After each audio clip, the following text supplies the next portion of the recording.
حضور فرماتے ہیں، رب فرماتا ہے سورۃ فاتحہ آدھی میری ہے آدھی میرے بندے کی ہے۔ جب اس نے کہا الحمدللہ رب العالمین الرحمن الرحیم مالک یوم الدین ایاک نعبد و ایاک نستعین، جب یہاں تک وہ لفظ کہتا ہے تو یہ حصہ میرا تھا۔ اس نے اپنے رب کی تعریف کی، اور جب کہا نا اس نے اہدنا الصراط المستقیم، اب بندے نے التجائیں شروع کر دی۔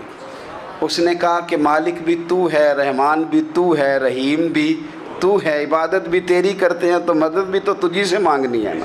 اب مہربانی فرمانا اہدنا الصراط المستقیم، ہمیں سیدھا راستہ دکھا دے، صراط الذین انعمت علیہم، ان لوگوں کا راستہ دکھانا جن پر تو نے انعام کیا ہے، غیر المغضوب علیہم ولا الضالین، ان کے راستے پہ نہ چلانا جن پر تیرا غضب ہوا، جو گمراہ ہو گئے ان کے راستے۔ تو نماز میں جب ترجمے پر آپ کا غور ہوتا ہے تو آپ